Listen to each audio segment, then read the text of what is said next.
What's up, guys? It's good to see you guys again tonight live. Hopefully, I'm live. Let me look on here just to be sure, because you can never be too sure nowadays with everything shutting down. But hopefully, you guys are doing great, because we are going to be talking about a very interesting topic tonight.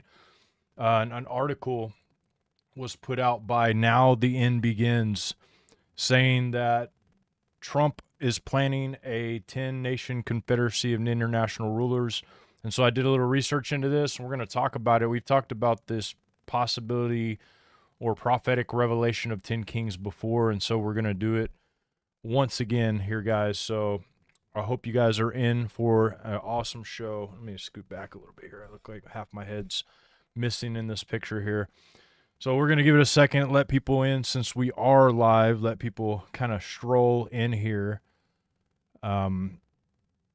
I would love to know how you guys are doing, where you're from, etc. You don't have to give me exact address or anything like that, but region. I'd love to see how many people we have out there all over the place just kind of tuning in, and if you're live, you're chatting with us. If you're not, you're in the comments, or you're hanging out with us on Facebook or any of those cool things. So also, I wanted to tell you before we get started tonight, let me share my screen here.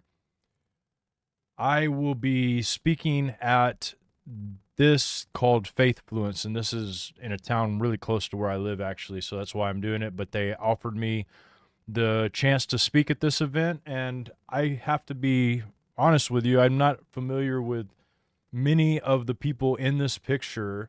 I know that the guy in the middle there, I think Marcus Rogers is one, maybe some of you guys will be familiar with.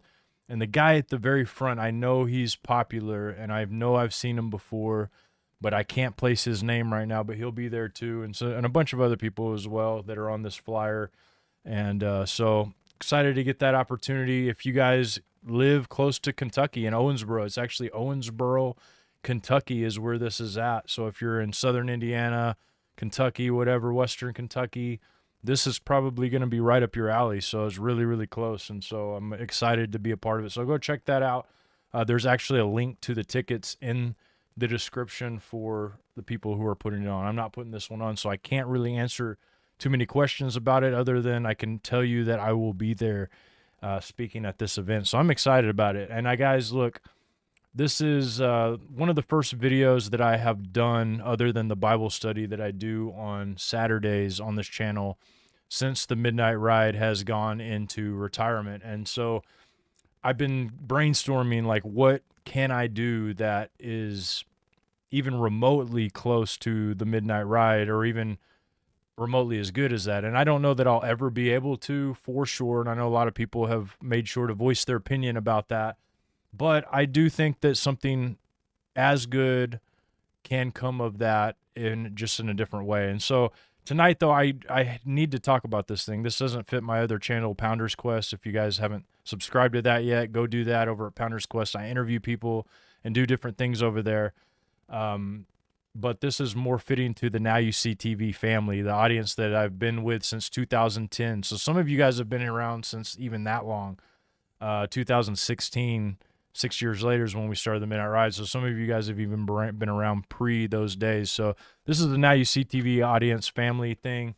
And I think that you guys would be just really, this is a topic for you guys. So we've been talking about these things for a while. And many of you guys remember when we talked about the 10 Kings prophecies. We've done, I think we've probably talked about it over the last, I guess decade, probably, 3 or 4 times at least. And that's just being, that's possible, possibly more. So as I told you guys before, let's get started here. Now the End Begins is a channel. I don't know a whole lot about them. I saw that they were in the chat. But somebody had posted this on Facebook, and I looked at the article and I was like, wow, that's pretty intense. So I wanted to check it out. So, and I'll just be straight up with you guys. I didn't necessarily see anywhere written in stone to where this thing that he's doing has anything to do with 10 necessarily kingdoms or federations.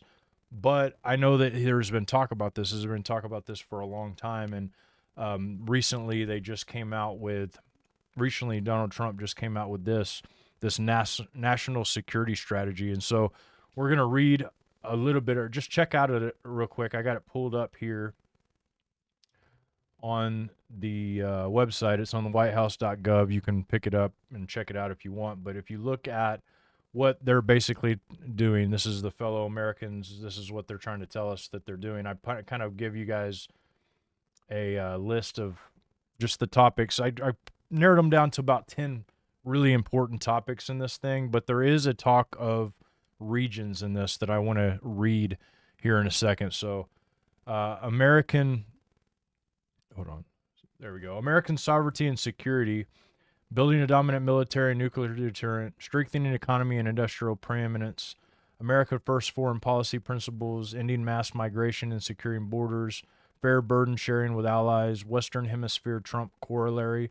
This is like the Monroe Doctrine, but the Trump corollary. Indo-Pacific economic and deterrence strategy, Europe's stability and self-confidence, Middle East peace and burden shift. So it actually, when you read what is being written in this here, and I'm going to pull it back up. If you read this, it actually makes a lot of sense, and it makes sense 100% makes sense. And on top of that, it seems really, really good for our country if it's possible for these things to be enacted. But as we all know, the 10 Kings thing and the idea of the final world order, the new world order that is established after the world order we just had, which was America being at the top of that pyramid, we're getting ready to enter something that isn't necessarily known to everybody. There are people who are pretty adept in geopolitics that have been talking about this, and we're going to listen to a guy talk a little bit about what he sees in all of this. But I'm gonna go ahead and show that to you, because this is Ray Dalio, and if you don't know, if you look up Ray Dalio, you can see his credentials: a financial man. I think he had a part in writing the book The Fourth Turning, but I think he was also on the board of BlackRock and stuff like that. I don't have his credentials in front of me, but somebody to be listened to. He called this turning, and he called this because he has been looking at history, and he noticed a pattern in the way that societies work over a certain year period. And so right now is the time for this new world order. So let's just watch a little bit of this, and then we'll look at that national security strategy. Let's talk about some of the key risks ahead as well. And going back to your 5 forces here, you have warned repeatedly, Ray, about the big cycle dynamics that we see between the US and China.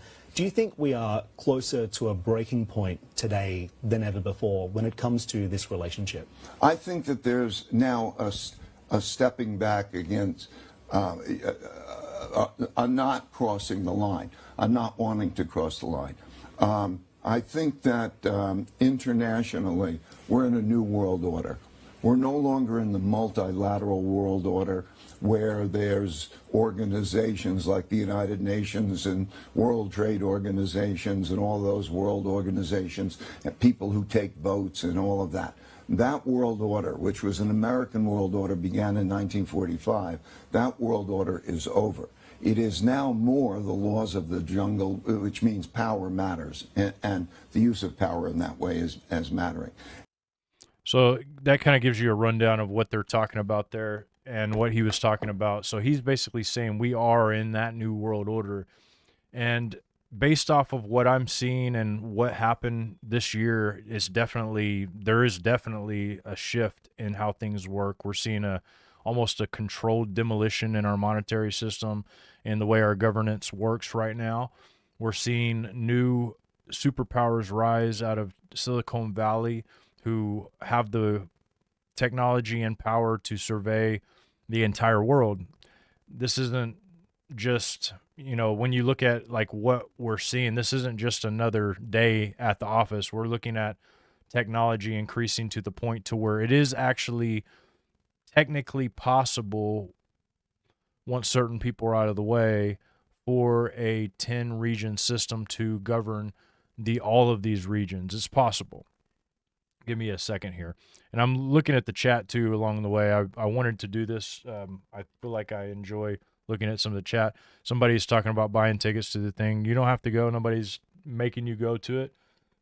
It costs money to bring a bunch of people together, and it costs money to have a building. And so I don't see anything wrong with buying tickets to an event. You probably paid for death food today. You know what I'm saying? Like, who knows what you did with your money this week. So people can think what they want about that stuff, but I think that I like to support things that I enjoy. And if it means going to a Christian conference and paying money to go to it, I'll do it. And I subscribe to all kinds of people and pay to do that because what are you subscribing to? You subscribe to Netflix, Amazon, all those good things. That's the way of the world, right? They'll complain when anything that is good makes any money, but they'll be the quickest one to go buy a double cheeseburger, so there you go.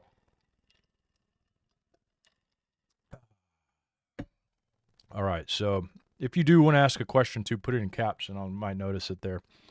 I don't know who you are, man. I'm just telling you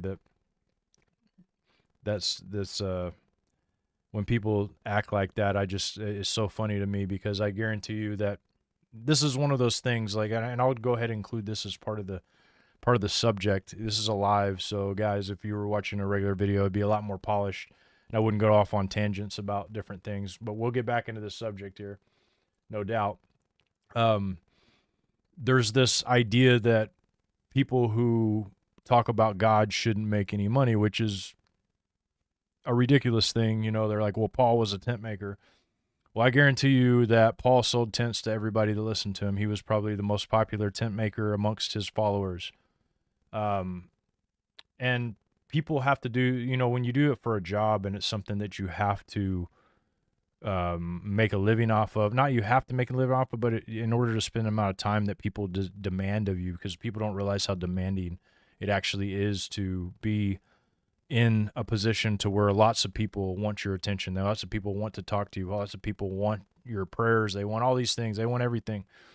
And in order to do the best job you can do, and you can never do a good enough job for anybody, but in order to do the best job, you sometimes this has to be what you do all the time. And once that becomes an option, then I don't think anything's wrong with it. I think that a lot of people demonize it, and but yet they wouldn't do their job for free. They wouldn't go and put up drywall for somebody for free. They wouldn't do that, even though it's it'd be a great blessing to those people. It'd probably be even a bigger blessing than what I'm doing right now in this show for you to go through it, some free drywall, go paint their house for free, go build a new house for free. Use your money to do it, and go rent a building and fly all these people in and do the conferences for free too while you're at it. Like, my goodness, it seems like you guys have it all figured out. It's pretty funny anyways, but I'll move on to something else. Like I said, if you have a question, put it in all caps. I got you tonight. This is what I'm doing. I'm doing a live broadcast. It's not as structured as some of the other broadcasts you might see on here. So feel free, jump in, let's talk, hang out, and have a good time. So I'm not going to read this whole thing, but this is basically what President Donald Trump, he signed it here, so you can see that his signature is on here. I suggest that you go read it. The link to it is in the description of this video. It's not that long. It's like 29 pages, it looks like. And right here you get to the regions area, the strategy, and you have a strategy.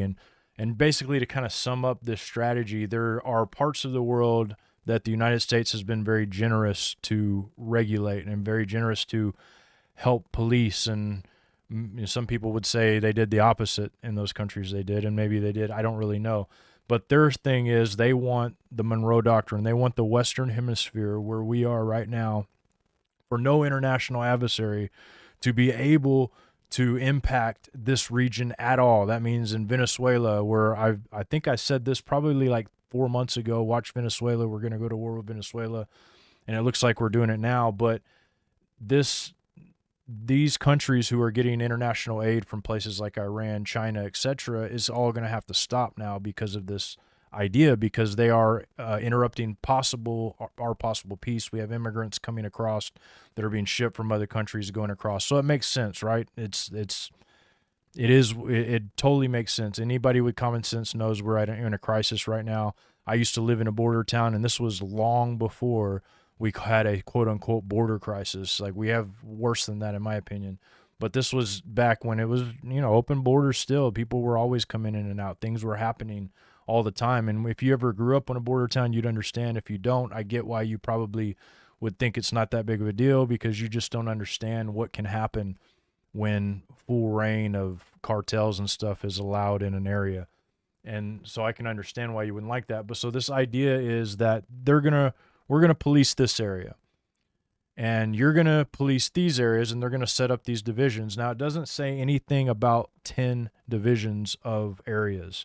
To be transparent here, it doesn't say that. And as I said, the main reason I titled it is because of the article from Now the End Begins. But I do want to talk about the 10 kings while we're here, in case you have no idea what in the world I'm even talking about, because some people probably literally have no idea. Let me read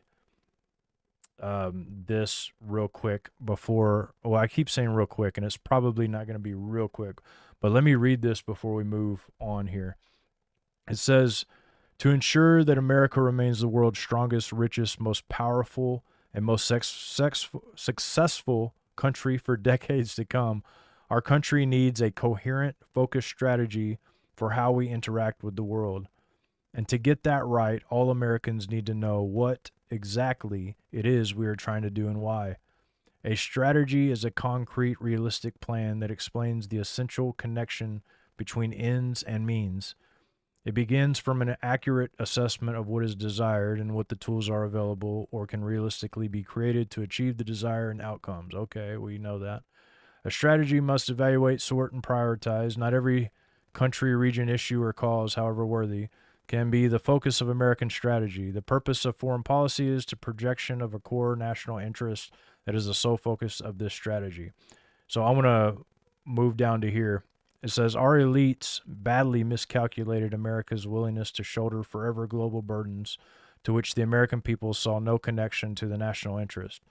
They overestimated America's ability to fund simultaneously a massive welfare, regulatory, administrative state alongside a massive military, diplomatic, intelligence, and foreign aid complex. So he's basically saying the New World Order miscalculated. The elites are part of that last class of the New World Order, to which we're slowly saying goodbye to, getting rid of the penny, getting ready to move over to digital, getting ready to get rid of all the different regular banking. You guys miscalculated. Time to move on here, let's say. And it says they allowed allies and partners to offload the costs of their defense onto American people, and sometimes to suck into conflicts and controversies central to their interests but peripheral or irrelevant to their own. And they lashed American policy to a network of international institutions, some of which are driven by outright anti-Americanisms and many by transnationalism that explicitly seek to dissolve individual state sovereignty. In some, not only did our elites pursue a fundamentally undesired and impossible goal, in doing so, they undermined the very means necessary to achieve that goal, the character of our own nation upon which its power, wealth, and decency were built. And look, I don't got any arguments with that. Our elites have buried themselves under blackmail, and they've been corrupted, and they messed up, and they not only did they underestimate, it's just that when evil strikes in and ruins something, it just happens. It happens naturally. People that go to evil, their minds get inclined to evil. People can corrupt them. People can blackmail them, and then they can just take the cookie jar and just start eating cookies, and nobody's going to stop them. And that's kind of basically what we've seen happen over the last few years. Now, we've just now been able to openly expose this. And of course, you guys know we've been doing that for a while in IUC TV, and we paid the price pretty heavily. And that is what we felt like at the time we definitely needed to do it. There wasn't a lot of people doing it. And that's one thing about the Midnight Ride. I think if you look at it, it was kind of ahead of its time. Before now, it's like everybody can expose and you can do it and nobody cares. And it's just like, that's the time for it, right? But we're at a point right now to where this stuff is going on and there's no way to outlook it. And very powerful people are doing some heinous stuff. I'm talking very, very, heinous. I don't know another worse word for it. And I'm sure there are, and you can think of some to tell me some worse words than heinous in the chat, but heinous things to our people, to themselves, to their own families, to our system, to our country in general. They just ultimately put a stink on our society. I mean, they've taken advantage of people who are poor, taken advantage of the fatherless, the widow, and it's starting to come to a point to where I think that the piper's going to have to be paid. I really believe that that's where we're at on this. I don't know. I don't know exactly where we're at, because look, in prophecy, this is the thing about prophecy. When you look at what we're talking about tonight, some people believe all this stuff already happened, and some people believe it hasn't, and some people believe we're over here or over there. But I'm not here to make that argument. But what I am here to say is, like, here's some interesting things. If in fact they're talking about 10 regions, if you see that pop up, that's an interesting number. But you're also, another interesting number is 7, because it talks about a king coming up that has that's more dominant and takes out other kings, and you only have 7. So, like, there's numbers to be paying attention to. I don't think that it's a bad thing to, even if you don't believe we're getting ready to come upon this, to at least be aware that it could be a biblical possibility. It could be. I'm going to take a drink here and see if there's any questions in the chat that I don't see. Thank you, guys. I see some really awesome comments there. And stuff like that. And then when we move on to this next part where I can show you in the Bible the number 10, and also show you in the occult world how 10 is very important. So I'm going to take a question while I'm taking a drink here. Taking a little mental break. It's late for me, guys. I don't know about you, but it's 9:22 where I'm at. And I like to be in bed by now. I like to be chilled back in the bed. But this is one of those topics I just couldn't wait to talk to you guys about. And I hope you don't mind me just like randomly out of the blue doing these, because this could be more often. But we'll see how you guys respond to it. If you guys like it enough, if enough people pound the like button and share this out, then I might make this a lot more regular, because there's times where I'm like, man, I've got to talk to somebody about this. And by the end of the day, my wife is like, we've got 5 kids, so she's like busy, and I can't just ream her head about it. We're just talking about these subjects all the time. I'm sure she's tired, because I talk, this is like, not just this subject, but there's so many things that are on my mind. My wife stays, when I'm around, she's very, very busy with talking to me or me talking to her. So this isn't at the top of our list of things to talk about, but sometimes I like to talk about this with people, and there's not a ton of people that like to hear it like you guys do. So that's why I'm excited to be able to do that. So Battle Tested Face says, what's your take on the 2020 monolith that fell? Some weird things happened to me that brought me to Christ. Congratulations on being brought to Christ through weird things, and I'm sure that there's a club of people out there that can say a very similar thing. That's amazing. The monoliths, I don't really know what to think about that. I don't know if they're man-made. I feel like I could, make something like that and get it out there with a helicopter or whatever. And I know there's that weird ball that fell. That strikes me as odd. I don't really know what that is. I'd love to see it and really do some tests on it myself. I'm just never going to happen, but I don't really know what it is. For all I know, it's just some bunch of people making stuff up about a ball. I don't really know. They could have made it. I mean, that's also makeable. Like, when I look at that ball, it looks like something that people could make.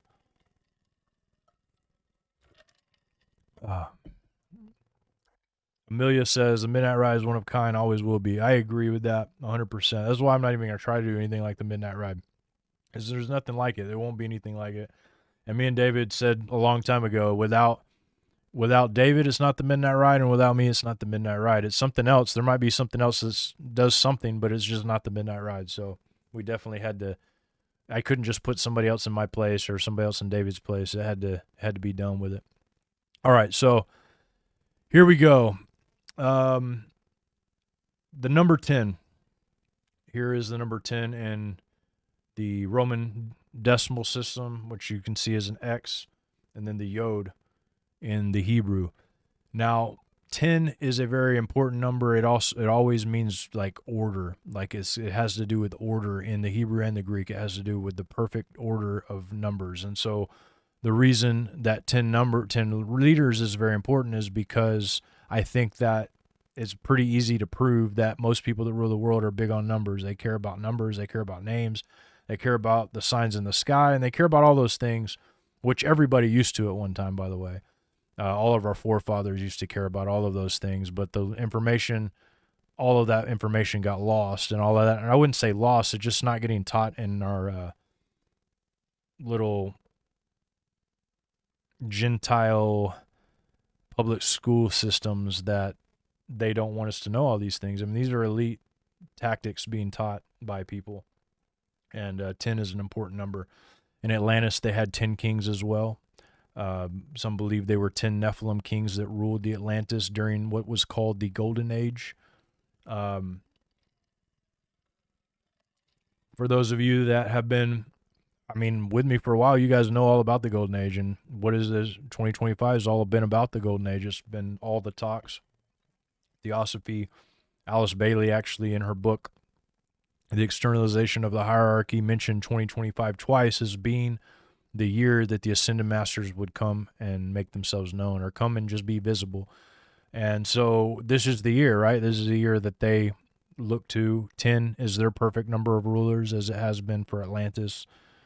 And so it's very, very important. Plato wrote about that in their Atlantis.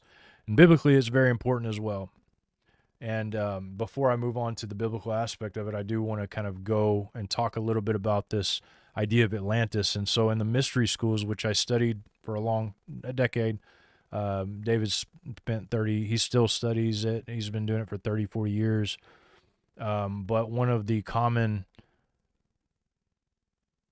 I guess, theosophical idea that they have is that Atlantis was the structure that they want to assume again one day with their governance, with how that they had the Golden Age.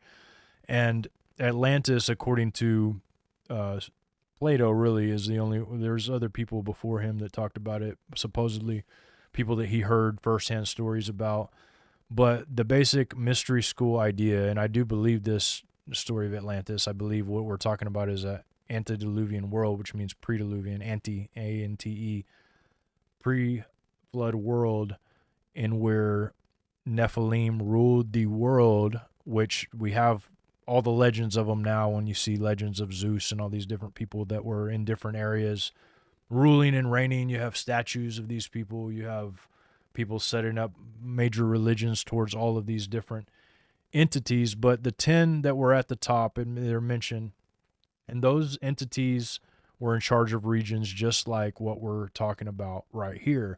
Now, the express idea of America through Francis Bacon, at least in his writings about America, The New Atlantis is the name of the book, by the way, if you want to go check it out. It's an interesting book. And my great-grandmother, who was a Bacon, told me that we were related to the Bacon. She used to tell me all kinds of lore that I wish I could, if I had $1 million and I could say, hey, I want to just sit for an hour or two with my great grandma and ask questions, I would. I was a foolish young man at the time, but she would say we're related. But anyway, Francis Bacon was a high-level occultist and a Rosicrucian, at least according to everything that I've read. But he wrote a book, and he talked about how in Atlantis before that people started practicing magic, but dark magic, and they started being evil and started hurting people and started hurting each other and consuming each other and just like practicing dark, evil, wicked magic like you'd see in a Disney theater, where they have probably a lot more dark and evil than that, but like they have the dark witch that overlords the area and the whole land gets evil, kind of stuff like that. And so that's what it was before. But they want to bring in technology, like, so Francis Bacon, at least according to what I had thought, what my great grandmother had thought, he was a Christian, but they didn't want the evil side of things, the dark side of things, I guess, to come into play. And that's what the New Atlantis is about, like having a new science revolution, I guess you could call it, a new revolution of technology, but with God at the center of it. And so that's kind of where America is. That's the foundations. That's what it was supposed to be, and that's what it is now. If you look at it, that's exactly what it is. It is the New Atlantis. It is where all of the, even our DC, our District of Columbia, shows you that. It's not hard to see that that's what it is. I think that to some people it might be hard to see. It's really hard for some people to see. But if you really open your eyes and like pay attention just for a minute, and you're just like, let's see if what John's good old Johnny boy is saying here tonight has any merit. Let's go through and look at the monuments. Let's look at the foundations. Let's look at what people like Francis Bacon, who played an integral role, by the way, in the United States. Let's see what he had to say. Let's see if there's any merit to any of this at all. And maybe it will pique your interest. And if you're listening this far in, well, we are live, so anybody could jump in any time, but you probably agree with me to a certain extent. So, there's a lot more to this Atlantis thing, but a lot of people in the Bible, it talks about a flood destroying the world. Atlantis talks about being overtaken by a flood.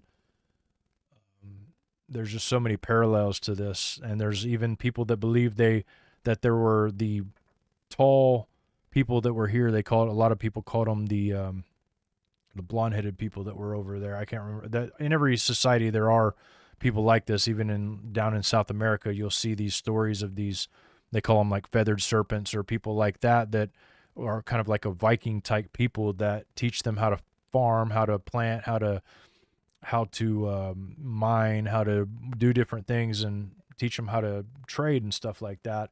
And then they disappeared for a while. And a lot of these people, like Manly P. Hall, gave a long lecture one time talking about how he talked about these Atlanteans. He believed they were Atlanteans that escaped the eternal flood, but passed on the information pre-flood to the other people. So there's a lot there. I'm going to take another question. So if you got a question, throw it up in the caps, and I'm going to go on to read the Bible and read more scriptures about the 10 kings. That's what we're here to talk about tonight. So let me give it a second. Man, the guys are in here tonight, man. There's a lot of people. I just noticed how many people are in here talking and chatting. You guys are awesome tonight. Really cool. And if you didn't join us live and you're just in the comments, just if you subscribe and hit the notification bell, hopefully, you'll get the notification. I know that doesn't happen all the time, but hopefully you will, and you'll be able to join us live, because it's a different energy in the chat for some reason. There's these guys are out there just going whole hog in here, so I can't pay attention to it all the time, but every now and then I do. So anyways, all caps, guys, if you want questions. I see that a few question marks. I see a question mark here, so I'm going to go to that. It says, stink bug just flew in my beard. It says Indiana, by the way, southern Indiana, stink bugs are on the move big time. Toastmaster says, can we trust Ronald Chump? I think you mean Donald Trump. And I would say you can't trust anybody. You probably can't even trust the people in your house.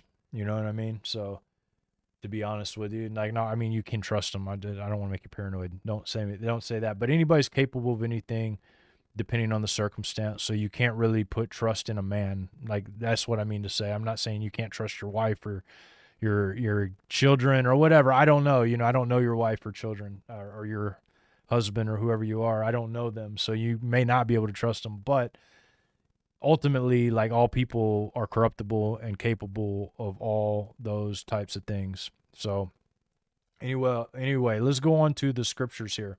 Let's read about these 10 kings. And I'm just going to read them. I'm not going to try to put all my thoughts into eschatology, where we're at, all this. I just want you to see that this 10 king thing is very important. And if this is what happens, it's something to pay attention to. It's something to be aware of, because I'll tell you right now that it's looking like that the whole world's going to have to do something. We're in a position, you heard what Dalio said, we're in a position now to where power is going to have to speak, because we don't have that hold that we used to have. And really, with what Trump said here, he said the same thing. We don't have the hold over the entire world. And people like China, like, if you look at cities like, I can't even remember the name of the city in China, they're more advanced than we are. They have better money, all the different things. So, I mean, everything you hear about the United States isn't always the truth, but I'll tell you right now that things are getting ready to go down in a different way maybe than what we understand. And I don't know what that is. I've always theorized many different things. I think that the Bible tells us, it looks like there's going to be peace, right? It looks like peace. And I think for a little while it may be, but I think when everybody's wanting peace and all the peace kind of comes down, then all of a sudden, like the Bible says, sudden destruction. So I think we're either on the precipice of that, or we're way off and we got 100 years, 1,000 years, and all of a sudden technology is going to take a dive and we're going to go back to the Stone Age for a little while and we got more time. I think that's a possibility as well. Who knows? But Daniel 2:40 through 43, it says, in the fourth kingdom, this is all very similar to the talk in Revelation. It's actually, it's that people cross-reference these verses in Daniel and Revelation all the time because they go hand in hand. It says, in the fourth kingdom shall be strong as iron, for as much as iron breaketh in pieces and subdueth all things, and as iron that breaketh all things shall it break into pieces and bruise. And whereas thou sawest the feet and toes, part of the potter's clay and part of the iron, the kingdom shall be divided, but there shall be in it of the strength of the iron, for as much as thou sawest the iron mixed with miry clay, and as the toes of the feet were part of iron and part of clay, so the kingdom shall be partly strong and partly broken. And I'm going to read the rest of this. And whereas thou sawest iron mixed with miry clay, they shall mingle themselves with the seed of men, but they shall not cleave one to another, even as iron is not mixed with clay. So this is an interesting cryptic verse. I'm just going to take the time to look at it a little bit. So these 10 feet, 10 toes, 10 feet. So you got the number 10 here, looking at 10 divisions of the toes of the feet. It wouldn't have mentioned toes of the feet if it didn't have any kind of correlation. And then it talks about iron mixing with miry clay. And it talks about their seed will mix with the seed of men. It says they shall mingle themselves with the seed of men. What does that mean?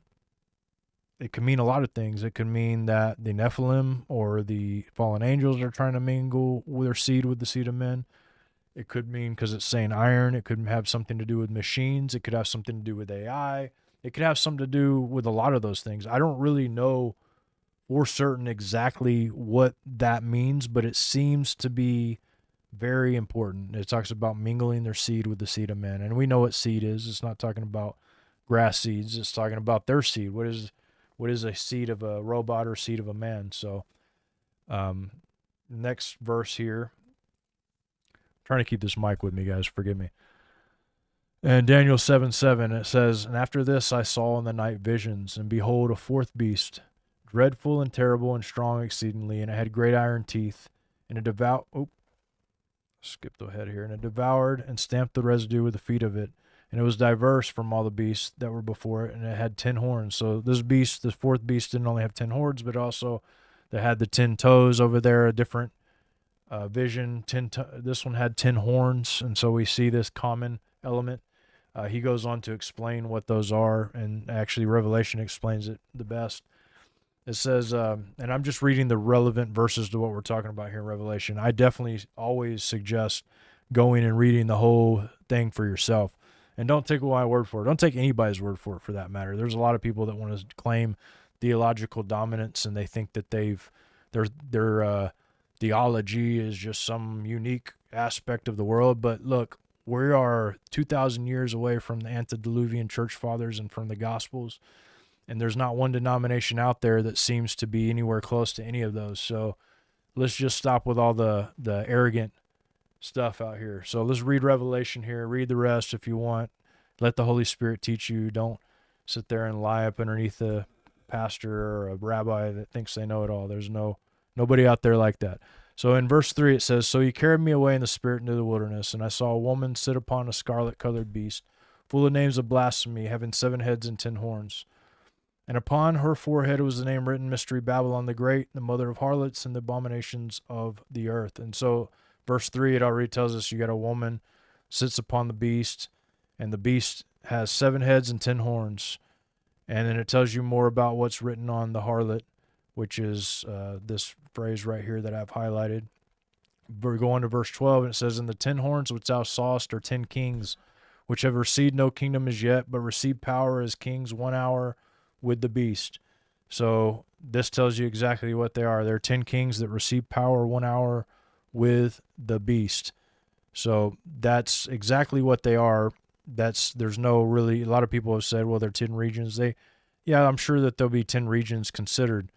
But ultimately the kings are people. So the regions do matter, but at the same time, it does have it has everything to do with the kings that are set up over these areas. And so, verse 13, they have one mind and shall give their power and strength unto the beast. And verse 16, and the 10 horns which thou sawest upon the beast, these shall hate the whore, and shall make her desolate and naked, and shall eat her flesh and burn her with fire.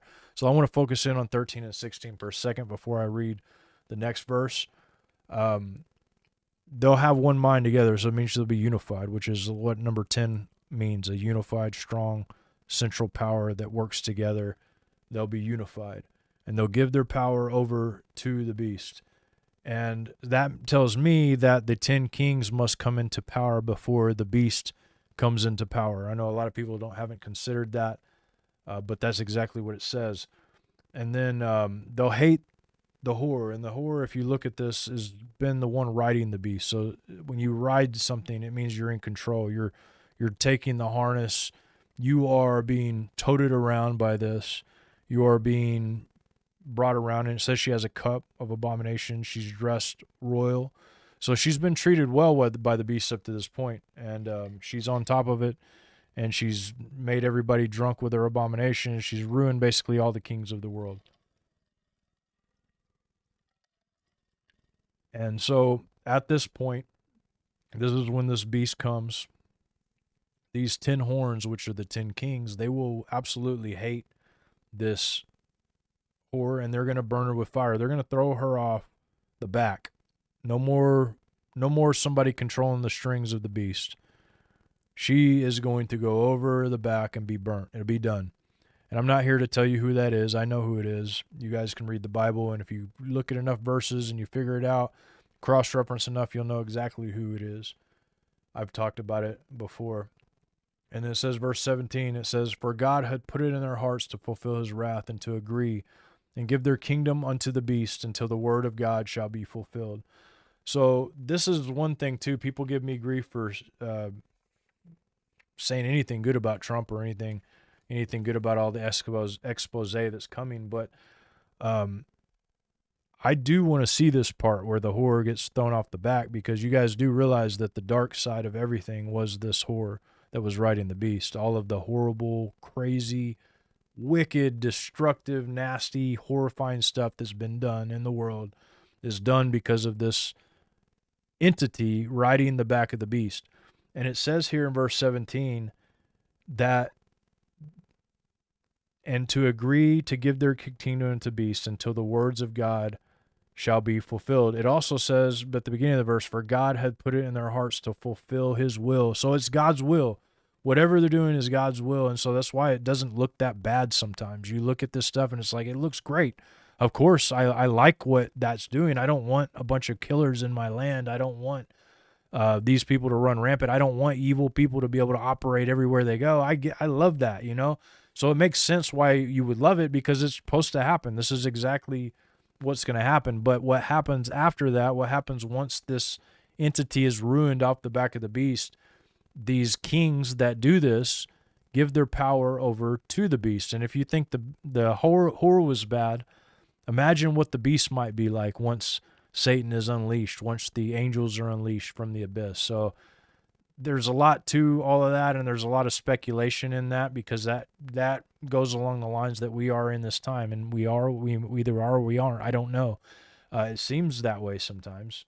For sure it does. And whether or not that's the case is one of those things that remains to be seen. We've heard a lot over the years. I've been hearing that the end of the world is going to happen since I was a young child.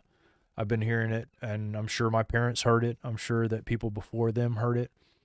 But the fact is that evil is being shown to us, good is being shown to us. And right now, this whole peace treaty, everything that we're going to see with what's going to happen, we're going to have to watch. We're going to have to pay attention. Don't fall for any random stuff out there. There's so many things out there, people that are quick on the bandwagon to say, look, it's set in stone. This is the Antichrist or this. We speculated a lot, but basically almost everything that you're going to encounter from humans is going to be their opinion, speculation, or what they believe that the Word of God says. So remember that. That's one thing that I think is really important to understand. Like, you have to know that most of these people out here that you find on YouTube, or if you just, even worse, if you go into a building with the church sometimes, but they're operating underneath a fragmented worldview, just like all of us are. And we have to understand that if we are to understand all of this, we're going to have to rely on the Holy Spirit to help guide us, and hopefully use people like myself and other people too that are also, like I said, fragmented. We don't know it all. Nobody does. And when people talk with like they do with a real authority all the time, it really actually bothers me a lot, because I didn't really realize this till the last couple of years, but they don't know. They really don't know. But they speak like they do. They speak with advanced authority, like they just understand it all. You know, they know all the Hebrew, they know all the things, they know all the ins and outs of every little thing, and they know more than every scholar that's come before them. And we have to know that that's not the truth. We have to know that. We have to be willing to look at what the Holy Spirit has to say, let that guide us into the truth with all of these things. But there is a lot going on over there. I mean, there's no doubt peace plans all over the place. Trump is the man of peace. He's the dove. What does that mean to us biblically? It could mean a lot of things, or it could mean nothing, depending on where we're at. So I think that it's important that we do that. I'm going to take 2 more questions, and then I'm going to move on. So I'm going to do that just because I am, like I said, I'm just chilling tonight. I'm having fun with you guys, and I normally don't go live on Mondays, or is it Monday? Yeah, on Mondays. I even got mixed up what day it is. I've been just so busy here. I feel like in this cave, it's like a cave. It's like my own little cave. It's like the homeschool room / my office, and I've been in here for days because it's been so cold.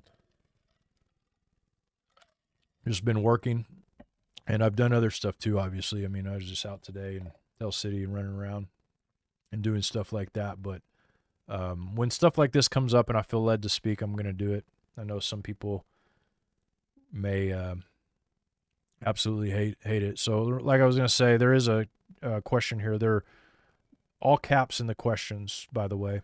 And also, too, if you guys want to support us in any way, there's links in the description. Support Now You See TV to keep us being able to keep me being able to do this as often as I like. I would love to even pop up stuff more often, but the more that this environment costs, the more I have to do other work in order to do this. So if you want to see more of me, go check out Now You See TV. Also, we do give to widows.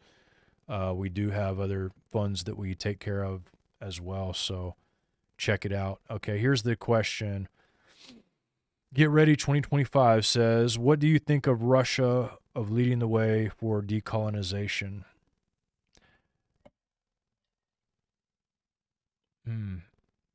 Biblically, prophetically,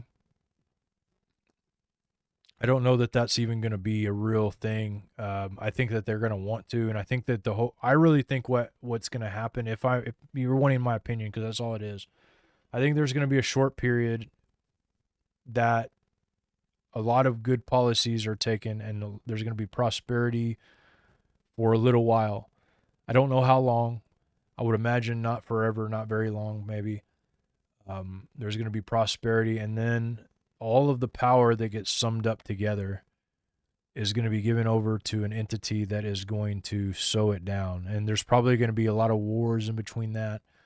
Whole people groups are going to have to disappear in order for absolute control to manifest in this world, because there are parts of the world that are completely unaccustomed to technology, to the point to where if you were walking around, if I was walking around there with my cell phone out, there's in some areas of these parts of the Middle East and stuff, they might kill me thinking I'm a witch or something, because I have something that does that. So this is how parts of the world are not able to be controlled. So I think there's going to have to be a controlled demolition of certain religions and parts of the world.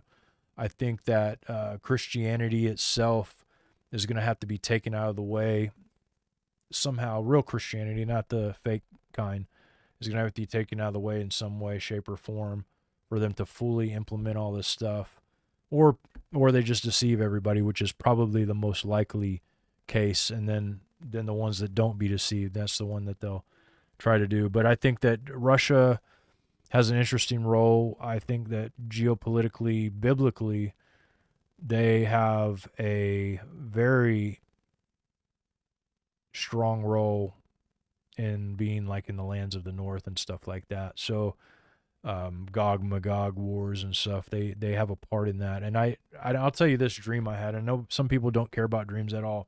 I wrote it down a long time ago because it freaked me out. I had a dream. I was laying in the bed. I'm going to make it quick because a lot of people don't like to hear dreams. I was in my bed. An angel grabs me by the hair, takes me up in the sky, and I look down, and there's Russian and Chinese vessels, war vessels, water vessels, and troops and everything surrounding the United States. News channels are completely silent. Don't ask me how I knew that while he was holding me up there, but I knew it. There was nobody saying anything. Silence. Nobody. A lot of people didn't even know. Most people didn't even know because it was happening at the coasts. And then that was it. That was basically how it happened. So if it happens, you may not even know. Whatever happens might happen way more quickly than we know. I think that everything's been a controlled opposition up to this point. They start like the founding fathers or the architects, if you will, founded these things knowing that they would knowing that they would have to demolish them, or at least a certain element within the founding fathers knew that they would have to demolish them and start something new in order to make something happen. Because order out of chaos is the name of the game. That's what's on the that's their quote, order out of chaos. It's on the Scottish Rite label. Look up Scottish Rite, you'll see ordo out of chaos, or out of chaos in English is what it says. And so that's what they want. Pony Girl says, John, off topic, what about the Puritan Barn? So the Puritan Barn is one of those things that it was, when I bought it, it was in 2020, I believe, is when we bought it. And that's when everything was shut down and we weren't able to have events anywhere. And so for the time being, we really needed a place for an event, and David needed a place to live. Well, David no longer needs a place to live, and I no longer need a place to have an event. So there's a chance that we are going to get rid of it, but there's also another chance that's even more exciting, and I really want you guys to pray for it. This is the first I've ever even told anybody publicly about this, but there's also the possibility of making the Puritan Barn a orphanage, and also having widows that are in the ones that are taking care of the kids in the orphanage. So there's that possibility as well. Pray about that, because that's always been on my heart. You can ask anybody that's around me.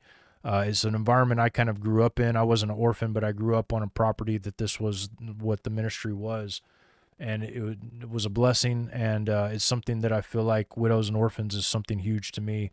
As you guys know, some of you guys help, and we take care of widows, give them money to help them live, because obviously you guys know that it's a scary world for them out there, but we'd love to be able to help them as well. So that's possibly in the future, or it's going to get sold, one of the two, because other than that, it's a big money hole if we're not having events at it. And even when we do have events at it, it's not like we make enough to keep the barn just by having events there. So that's kind of where that's at. So another question I guess I'll take. Why not? I'm having fun. Let's do this.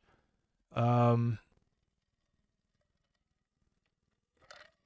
I still part of Now You See TV, and are you and David still friends?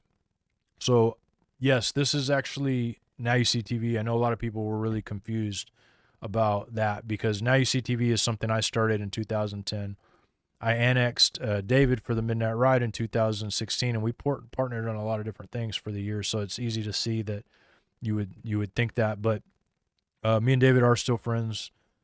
He came on my show over on Pounder's Quest the other day, and that show's up there. We talked about Beyond the Ice Wall and Antarctica and stuff like that. But like I said before, the Midnight Ride is that's something that we're very proud of. We did for 10 years. We impacted so many people. Millions of people saw it. Thousands of people and tens of thousands of people professed Christ thousands of people got baptized, and people are still watching it right now. Every single one of those old ones, it's not like they're gone. They're there. Thousands of people are watching them right now. As we're talking, they're still watching those old broadcasts on YouTube, watching and watching and watching. Even older broadcasts we have on our website, nystv.org, which you can check out those for free. But for those of you that want to support us in any way, we have ways you can donate or our website. And our website, we have exclusive content on there for those of you that do it like that. And if you donate, we do appreciate that so much. It's definitely a blessing, because there's always visions that I have for Now You See TV that require certain things for them to happen. And I can tell you that when we moved into I never lived in the barn, by the way, but when we moved our offices to the Puritan barn, I just had a feeling about the building. I just didn't know what, but things got out of control, hectic here and there. There's a lot that went on that you guys probably have no idea about, that it was a stress situation many times, having people know where we're at all the time. There would be people that would come and I feel like take advantage of David and Donna in their years. And when I say take advantage, I mean they would come in and do stuff that and you guys seen it happen over and over. And they'd come in and they leave, start their own thing, try to smear everything, and then they would smear me along the way. And I always got caught in the crossfire, and I always lost a lot through those interactions. Even though I rarely knew any of those people. Like half the people that came out of FOJC, I barely knew. The only one that I've known, even to an extent, that's come out of there more than just a little bit, would be Brian Reese. So the rest of them I've met maybe a couple times. So, but yet they still got their claws in and did that. So it became one of those things, and I think there's ways to troubleshoot that, but we'll see.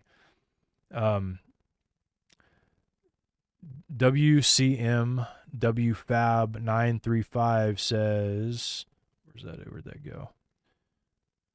Your take on the international date line missing 3 hours of land, 21 versus 24 hours a day, land of Jesus. That's an interesting concept there.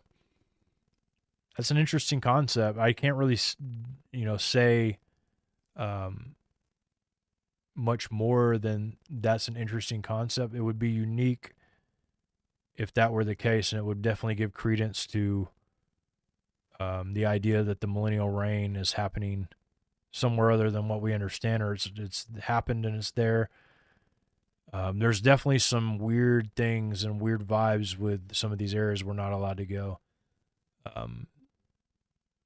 Yeah. So somebody else says, what happened to the other John? Rook X says, what happened to the other John? Missed that man. I miss John too. I don't see him that much or hear from him at all, hardly, or text every here and there. But that's one of those things that he was. It was time, For one, you gotta understand this. A lot of people think Now You See TV makes a ton of money. At one time, we were able to afford several employees, but after the all of the stuff happened with the world, everything went up. We're actually making less at Now You See TV last year and this year than we were in 2020, and everything costs like 3 times more. People think that, this or that, but I think there was a lot of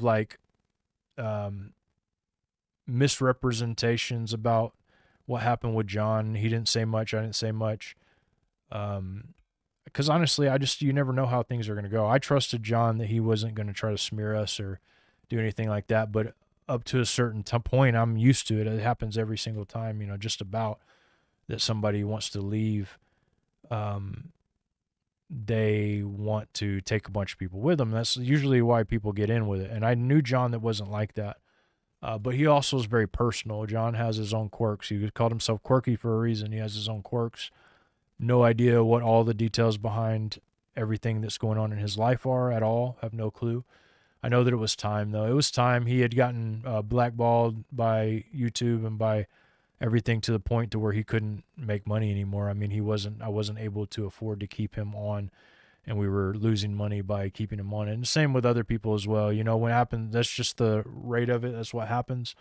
Things happen. Everybody lost out money. So we actually, obviously had, and plus more people were being annexed onto the ministries, so people would split their donations different ways, and so things were kind of like slowly dwindling to a point to where I'm like, like something's got to be done here. But it's like, now it just seems like God just kind of brought things full circle to where they need to be through all of this. And that's the only thing about all of this stuff, was that I think that when you really look at it from an outside, like I'm looking at it now from the outside, and I look at it and I see it's just really, really hard to be a minister in any way, shape, or form. Is really, really, really hard.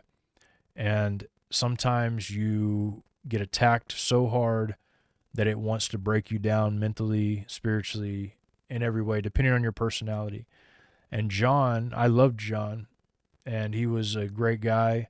His personality was, he took things very hard. He took the news very hard, and he reported on that every day. I did ask him many times to please, like, let's go to something else if it's bothering you. But it hurt him. And then the comments, things like that, and when in companies like the news, where you're in the news and talking, you're going to receive that. Or when you're in ministry, you're going to receive that. All of those things happen. Somebody's asking how me and Dan. Me and Dan are good. And I just texted him the other day. So I don't, you guys think probably we talk all the time, all of us, but it's not the case. We all have our families. I have 5 children, a wife. I have several businesses that I have to maintain, relationships that I have to maintain, time to research and do videos with you guys and do all that. So we don't, they may talk more. I'm not ever been a big talker on the phone. Like, nobody's ever going to accuse me of somebody that likes to talk on the phone very often. Some people will talk on the phone to me a lot, and I get irritated with it sometimes, because it's like, I feel like I just only got so much time in a day. I'm a very, very hardcore focused person. Like, I just like to focus in on stuff. So Johnny's saying money's the problem. I don't know where you heard that, bro. You must have a hearing problem. Never said money was the problem at all. Just said that was why he couldn't do it anymore. Are you going to pay for his bills? Unless you are, then don't worry about it. It's not a problem unless you're willing to pay for it. If you're willing to pay for it, then it's not a problem at all, I guess, huh? So that's the thing about people. They don't understand that it takes money to do it. If you can't do this at this level without money. There's all these channels that say, oh, now you see TV. Well, I do this every day because I make money and I don't need to make money doing it. Well, your videos suck and nobody watches you because you don't put the effort and time into actually researching your information and going through it. That's what it takes. So whatever. I mean, that's the way I look at it. I don't feel shame about it at all, because for one, I'm not milking people. I don't live in a mansion. I'm not sitting here riding a Rolls Royce or a Benz or doing any of those things. And neither are any of my friends. Neither are Dan, neither are David, neither are none of these people. You guys, some of you guys have got it twisted, have no idea what it takes to do anything. And I don't know you, Johnny Kirk. I know I've seen you in the chat before, but I'm just being real about it, bro. Like, there's people that want to say this kind of thing, they just don't know what it takes. And if they do, I want to see it. So, and money is the tool. To hate money is stupid. To be like a person that's like, I don't like money. The love of money is the root of all evil. If you're out there worshiping money and mammon is over God, then yeah, it's bad. But money isn't bad. It's good. It's good to help people. You know how many people that need money to survive? Everybody watching here. I guarantee you not one of you here is by free. Your internet's not free. Your phone's not free. Your computer's not free. Nothing you have is free that you're using, but you'll gladly pay that bill unless you're homeless. And if you're homeless, then good on you if that's what you like. That's the way it all works. So if there's any more questions, let's see. The Rebecca Young says, who was the spec ops guy that spoke at SpiracyCon? That was Mike. And Mike Edwards, and I've had him on here before. I'm going to have him on here pretty soon. But a pretty interesting guy, to say the least. All right. I don't know. Okay, sorry. I thought somebody was talking to me there, but they were just yelling, I guess. I'm going back a little bit. I'm going to do one more question, guys, and I'm going to have to bounce off of here So I'm going to make it a good question. I'm going to make it a good answer. I'm going to spend a lot of effort into it. So let's see what you guys got. I'm not going to go back in the chat anymore. I'm getting my head spinning from trolling or scrolling back in there. But here we go. Let's see, guys. Come on. Da-na-na-na. I'm the one getting asked the question, so I guess that music's for me. I don't want to, my voice is so perfect with that song. I don't want to get a copyright strike, so I won't sing it anymore. Just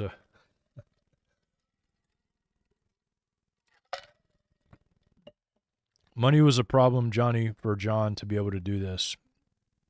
I've done this for free for many years. I did it for free when it started.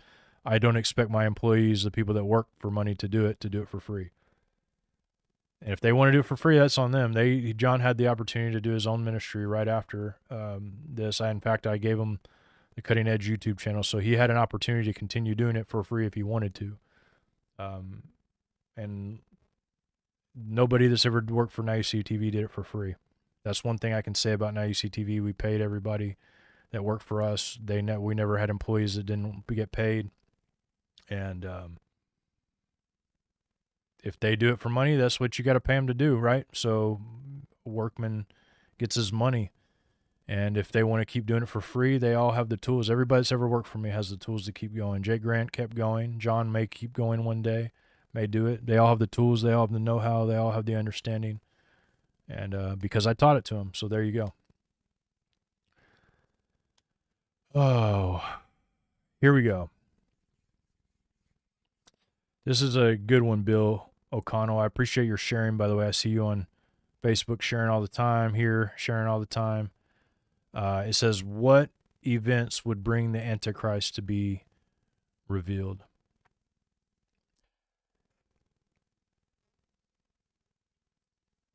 So once again, depending on what timeline we're in, and when I mean timeline, eschatological timeline, I would say the majority of Christians believe in a ideology to where Jesus Christ has not returned yet, and he hasn't returned yet, and when he returns, he's going to either rapture us or the tribulation starts happening. So some people believe the tribulation is getting ready to happen, pre-trib. Most people are pre-trib, I would say, 90% pre-trib. Some people are mid-trib, some people are post-trib, some people, there's people all over the map. There's preterists that believe everything's done and the Bible is no longer even relevant. And then there's Satan's little season that believes that we are post-millennial reign and that Satan has been unleashed and has deceived the nations. And so those are the main ideas, and that's a new one. That's not something that's been around for a long time. That's a new one based off of what people believe is new information that leads them to believe that. And so if you believe that we are pre-millennial reign, then, which is crazy to me because I don't know how some people get by all this. Like in my mind, that's why I've never really pinned down on a eschatology, because no matter what, there's a problem with it. There's a problem with everybody's eschatology, like that I know. In my own mind, there is anyway. Johnny Kirk, are you accusing me of drinking now, bro? Like, what is your problem, man? Like, I don't understand what the problem is with you. You got a problem with money. You got a problem with me having a drink if I want to. What if I want to have a drink? What if I want to have a beer? Is that gonna bother you? I wouldn't do it on air, by the way. But, here's the deal. People that like to sit and harp and barber, you got your own skeletons that you need to worry about. I already know. And so there you go. Everybody does. So anyways, getting back to what I was talking about. If you believe in that normal, like 90% of the people believe, then we are getting ready to experience the two witnesses, because I believe you have the two witnesses that come. You have, if we're pre-millennial reign, all of the different trumpets, there's so many different things that have to take place. But we're having wars, rumor of wars, and you'll see the man of sin. When you see the man of sin sitting in the temple, claiming to be God, showing himself that he's God, that for sure is one way to know. The two witnesses is another way to know. If you believe we're post-millennial reign, we're waiting for we're waiting for Christ himself to come back and make war with Gog and Magog. The whole world is going to go to war with God in the sky. He's coming back, and they're going to go to war with him. Gog, Magog, they're going to destroy. It's going to be a big, big, big battle, and it's going to be the final battle before the new kingdom comes down the earth. So there's different ways you could believe it, and I'm not going to sit here and pretend like I know the correct way, because I don't. I think that there's certain things that I believe are true, and other things that I believe that I need more insight. Like I need the Holy Spirit's insight, not just man's insight, because I've read about all you can read on that subject. I mean, there's not too many people out there that I haven't listened to that have talked about it. All the theories, especially the older ones, and of course with the Satan's Little Season thing, I have listened to a lot of people. I've interviewed people that are in it. There's still things that I have to understand and that have to be answered. And ultimately, that's where I'm at. And honestly, I think everybody, if you're honest, you'll be that way. There's not a lot of people that are going to be honest with themselves or anybody else that believe that they understand it all the way. And that's just what I think. I mean, I really have a hard time believing that people. I've sat down with people, and I mean, I've done everything I can to see it every which way, and there's very smart people on both sides, and I can see why they believe both ways. All right, guys. I said I would only take one more question, and I did.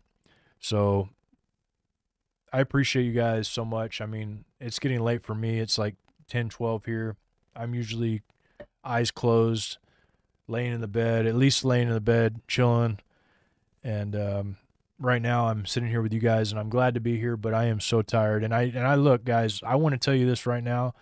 I'm not tired because of the lack of stuff to talk about in the chat. I'm sure that if we sat here and I just sat here and paid attention to the chat the whole time, we would have a great time. But I'm going to ask you guys to hit the like button, share this out, subscribe. We need people out there. We need warriors out there. We need people that are not unwilling to really just kind of put it out there, put out the love and the truth, not in a way that's horrible to people, not in a way that's going to cause them to completely lose their mind or have a conniption fit because you got somebody yelling, "Oh my gosh, we're going to die. The new things are coming upon us." No, we need people that are talking about Christ and about how at the end he's coming too, because that's the gospel, and that's what you guys need to be talking about. Showing people love, make people want to come to Christ.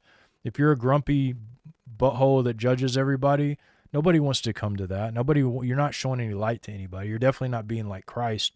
All you're doing is putting another nail in your coffin as far as I'm concerned. So let's come together, love people, especially those that aren't saved. Those people need the light of Christ more than any of us, guys. And so you can say whatever you want. You can do whatever you want. You can pay attention to me, or you can not pay attention to me. But truth be known, we'll all pay attention when God slams the gavel, and we're all judged one day. So then we'll worry about that for sure. But until then, guys, hit the subscribe button, hit the like button, and I'll see you guys very soon. I plan on doing this probably again this week sometime, maybe like in a couple days. So make sure you hit that bell button, and I'll see you guys.